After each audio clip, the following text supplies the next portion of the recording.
Well, hello everyone. Crown Jewel is just over a couple of minutes ago. So I'm working on my video analysis and storyline of the results and the storylines of the show. And right off the bat, I'm going to tell you I was 4 for 8, 4 out of 8 on my predictions. The one I got right were Judgment Day, Braun Strowman, the Usos, and Roman Reigns keeping their titles. So the other ones I got wrong were the women's tag team champion Karen Cross. I thought he would win. Um, Obviously, I thought that Bobby Lashley would win because I thought he needed more to win than Brock. And I thought that Bailey would have won the uh, women's title. So anyway, I'll start with I will start with match number one.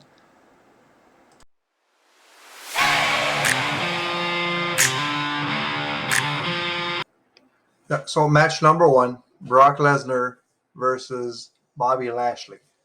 Now I had Bobby Lashley winning this match. Now Brock wants to win this match to get another shot maybe at Roman's undisputed championship.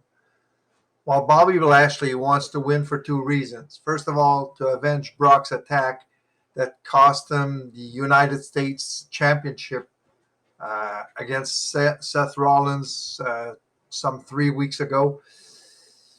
And a win would also put him in line for a title shot maybe at Roman Reigns. So it's a very important match for Bobby Lashley. Now, Lashley takes, right off the bat, he takes out his leg and he kind of dominates the first parts of the match. And Brock then takes the other hand, gives Lashley four Germans, F5, and couldn't pin Lashley right there. And the crowd was behind Lesnar all the way through this match.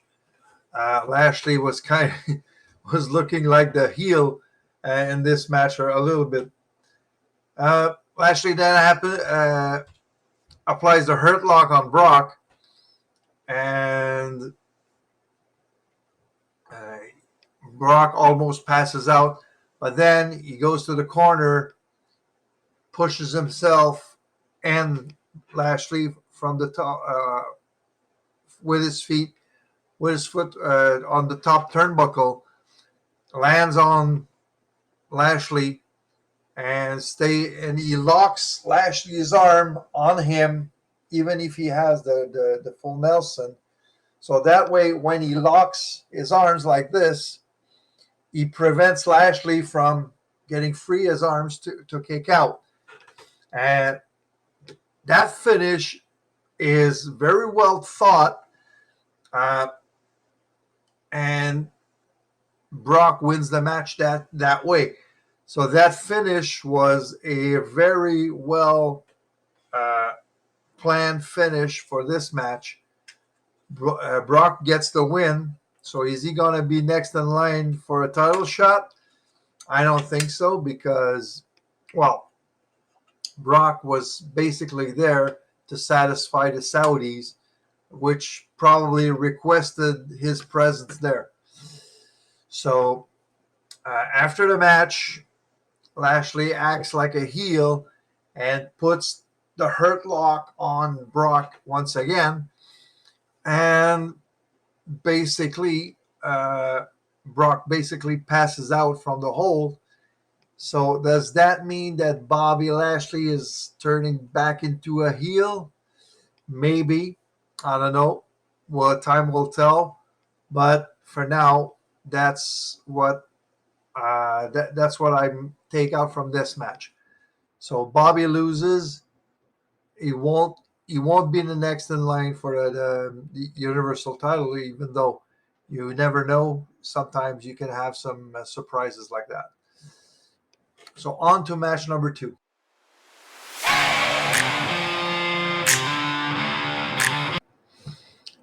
Damage Control, Dakota Kai and Io Sky versus Alexa Bliss and Asuka.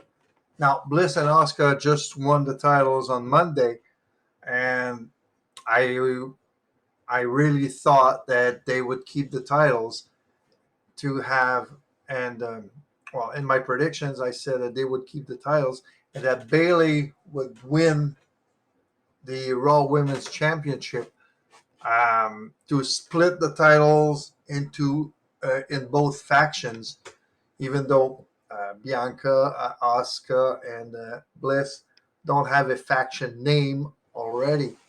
Uh,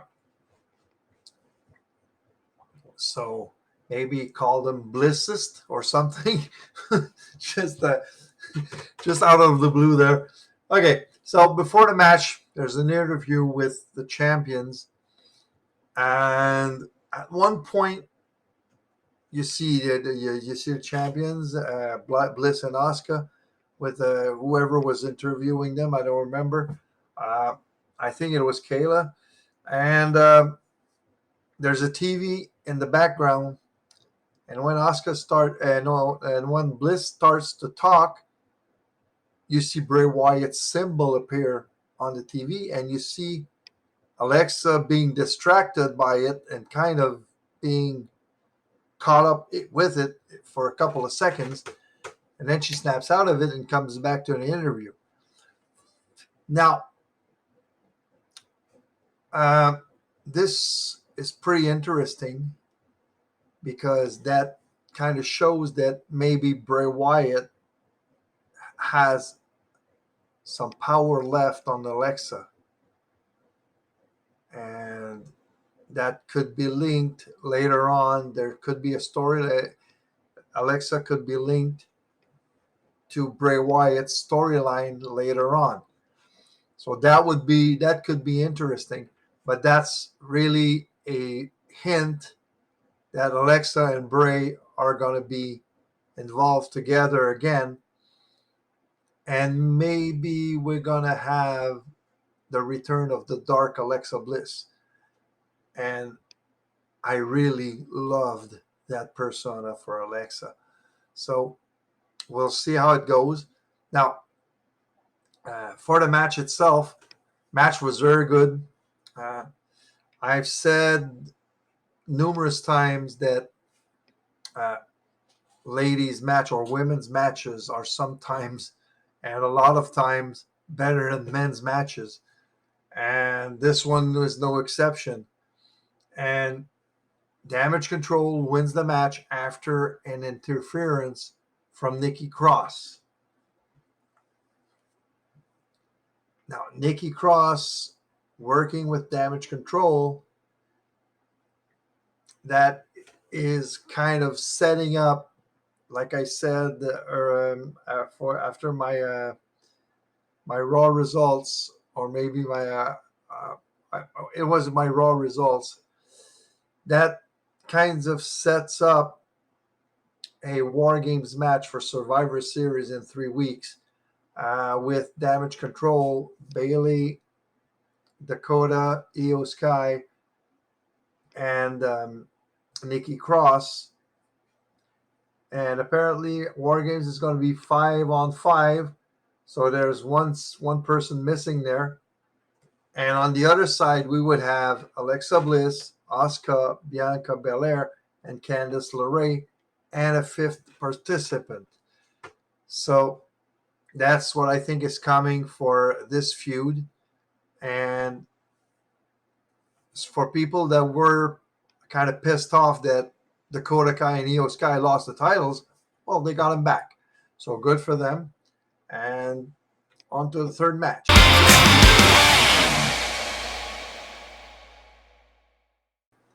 So Karrion Kross versus Drew McIntyre in a steel cage match. Now, in my pre-event analysis, I said that Drew needed the win to be back and to try to get back another shot at Roman, while Karrion Kross needed the win to establish himself as a legitimate threat to Roman beating 2 times Drew would be huge for his aura of invincibility and be able to challenge Roman right off the bat. Now, one thing I didn't take into consideration was the fact that the show was in Saudi Arabia, and even though there are storylines involved, uh, there's a bit of crowd pleasing going on there too. So they wanted to please the crowd a little bit. Now the match was pretty good. Um, some very good spots from the two men, like that superplex from the top of the cage. Well, top row. Drew was on the top rope, and Karrion Kross was lying on the top of the cage, and he suplexed him. He suplexed him like from there. That was the spot of the match right there. Uh, Drew goes to get out of the cage, and Scarlett sprays him with mace once again, and she sprays the referee's face, the outside referee's face as well. And match goes on. Karrion Kross wants to get out. Drew prevents him from, and he is able to hit the Claymore. And when he goes to get out of the cage, Scarlett closes the door and puts a padlock on it to prevent Drew from getting out of the cage that way. So Drew starts climbing out the cage, and then you see Scarlett panicking, and she unlocks the cage, but too late.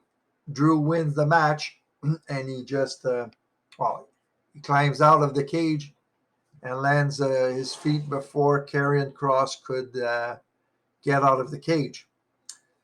Uh, so, result of this match, Karrion Kross suffers a setback, and he did say it wasn't supposed to happen this way. So, I don't think that this feud is over, even though uh, Drew will say he's done with him and everything. But I don't think this feud is over. I think there's going to be another match between the two of them. Uh, was it going to be a Survivor Series? I don't think so. Survivor Series will have maybe classic Survivor Series matches and a couple of War Games matches in there. Maybe they're going to be recruited on each side of the OC and Judgment Day match that I think will be happening at War Games. Anyway, we'll see how it goes. And so Drew wins the match, can become again a legitimate contender for Roman's title, and we'll see how it goes. That's it for this match. So on to match number 4.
Omos versus Braun Strowman. Now, I did say in my predictions that this match would be by far the worst of the night, and it kind of surprised me. Uh, Omos looked a lot better in the ring than I've seen him in the past, and he really manhandled Braun Strowman at the start. Now, Braun looked like a rag doll in this match almost.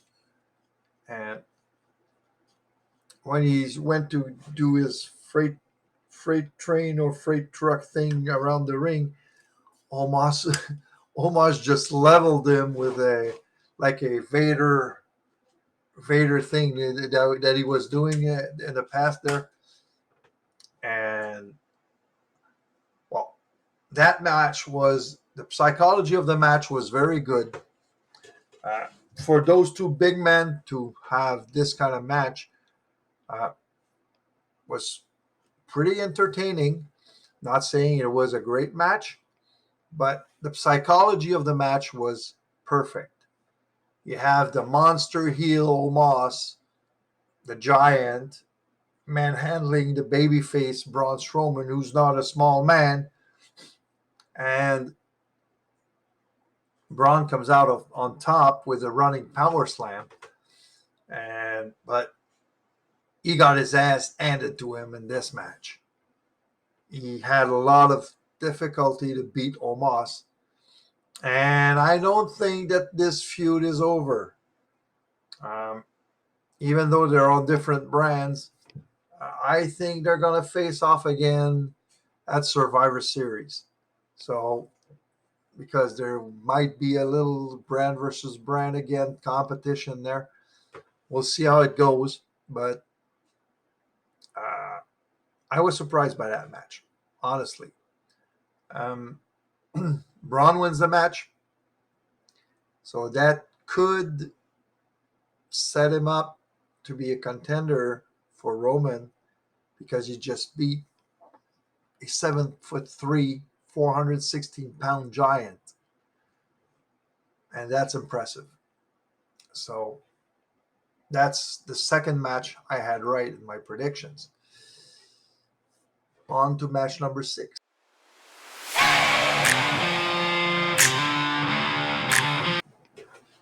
Usos versus the Brawling Brutes. Now that was a match I was waiting for because you know that Butch, or Pete Dunne as he was known in NXT, is a very good wrestler. The Usos are one of the best tag team ever in WWE, and Ridge Holland is freakishly powerful.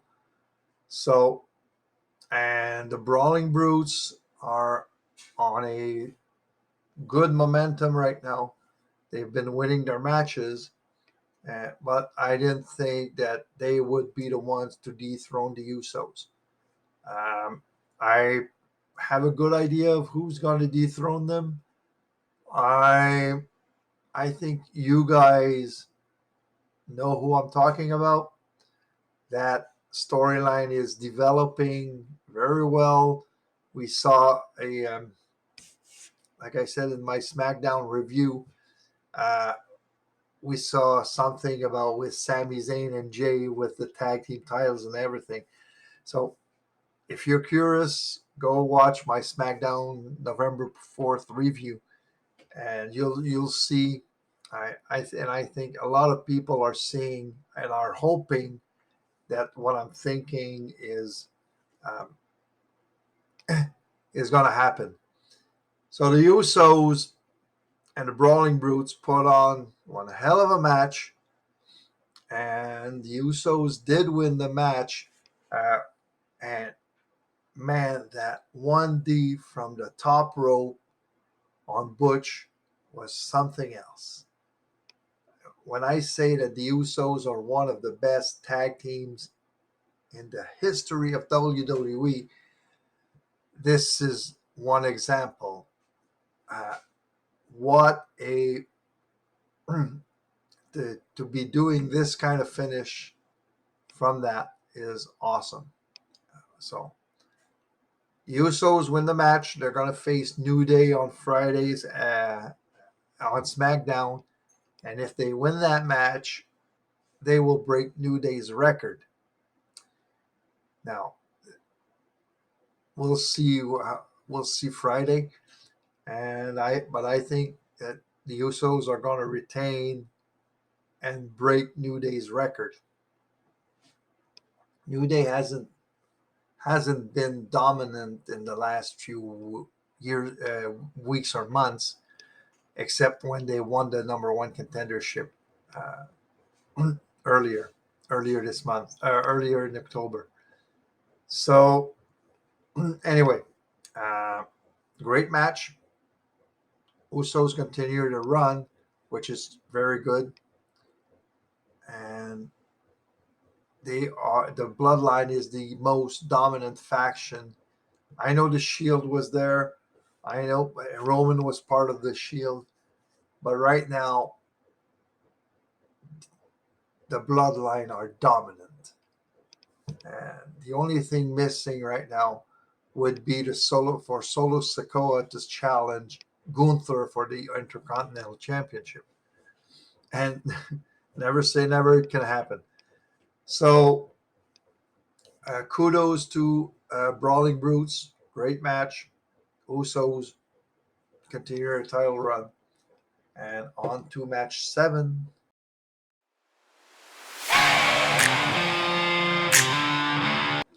So Bianca Belair versus Bayley for the Raw Women's Championship in a last woman standing match. What a match. Both ladies put on a hell of a show. Even with the golf cart, Bianca driving the golf cart, passing and putting Bayley through a table. Well, trying to first, and it didn't work. The table didn't break, and then powerbomb through the table. And they tried a couple of like Bayley could have won, would have won the match if when she stuffed the Bianca in a crate. If she would have just sit on the crate, she would have won the match. So that was not to be. Now the finish was interesting. Bianca trapping Bayley in the ladder and then pushing the ladder with Bayley under the bottom rope to trap Bayley there so that she couldn't get out was very nicely thought, and by whoever booked this match, whoever was the producer of this match. So Bianca retains the title, so she goes on, but again, I don't think that this is over. There's a War Games coming, and Bayley and Damage Control, they do want all the titles. Now, what's going to happen? Who knows? But kudos to Bayley for retaining the title. Now, what's happening is that every time Bayley loses to Bianca, she doesn't lose anything really, because like today she lost, but how the hell could she have gotten out of that predicament that Bianca put her in? Well, she could have. Let's just say like that. She could have gotten out, but like I said, the finish was very well thought. And but this feud is not over. War Games is coming, and like I said earlier, it's going to be Bayley, Dakota, Io Sky, Nikki Cross on one side, with probably a fifth member, versus Bianca, Asuka, Alexa Bliss, Candice LeRae, and a fifth person, uh, which we will probably learn about in the next few weeks. Survivor Series is in 3 weeks, so that's what I see coming for those two factions in the near future. So after that, there was segment with Bray Wyatt. I'm just going to go fast on this. Uh, Bray Wyatt is really fascinating, the crowds and everything. The promos he's doing right now, saying that defeat has destroyed him, and he wants to rewrite the ending of his story. And then you see Uncle Howdy again appearing on the screen, saying that you should give in to your feelings. It's going to feel so good and everything. So stay tuned. Bray Wyatt's story is amazingly captivating, as it should be. And the longer it develops, the weirder it gets and the better it gets. So on to the main event.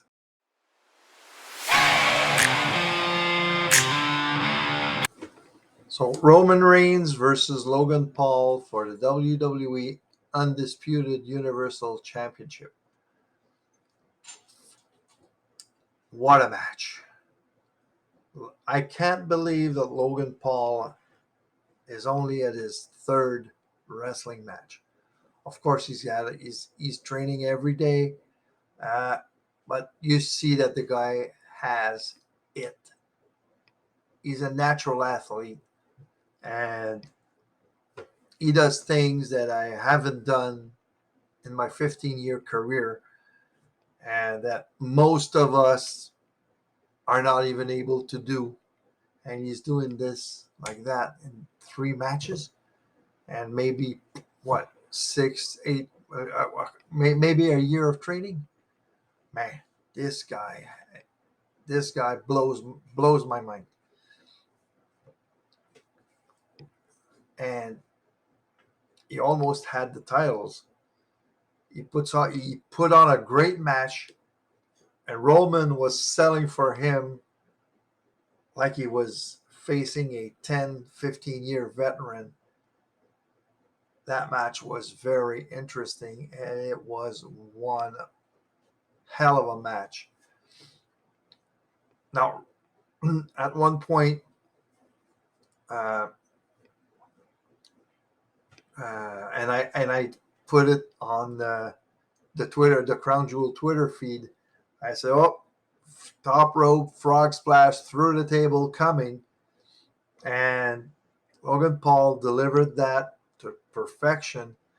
And that's when the Usos came, and they came to check on Roman, and then they attacked Logan Paul's friends.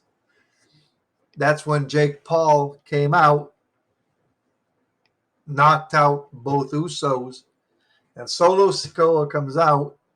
Confrontation with Jake Paul, between Jake Paul and Solo. They didn't touch each other. So is it something that's going to happen in the future? I don't know. Do I want to see Jake Paul in a wrestling ring? If he's as good as his brother, man, that would be you. That would be good. Anyway, we'll see. And after, when you had the confrontation between Solo and Jake Paul, and in the back the Usos were there waiting waiting for Jake Paul to turn around. When Logan just jumped over the top rope in a somersault, landed on both of them, it's like, wow. So when he came back in, Roman hits the Superman punch, hits the spear, game over, and keeps the titles. But I'll say it again, what a match. Logan Paul impresses me a whole damn lot. Um, and the show was great. And so that made my predictions 4 out of 8, 50%. Not bad. A lot better than Halloween Havoc, I'll tell you. But so now we're looking forward to Survivor Series in 3 weeks. That's not a lot of time to build up a premium live event, but we can see already that they started building towards that. With the two War Games matches that I mentioned, that's going to probably happen between Judgment Day and the OC on one side for the men's one, and Damage Control and Bianca and her friends on the other side. So I hope you enjoyed the show. Uh, hope you enjoyed this new format of video I made. If you like that, please leave a like, subscribe to my channel, and turn on notifications. I'll try to uh, make even more changes in the coming weeks. And see you around.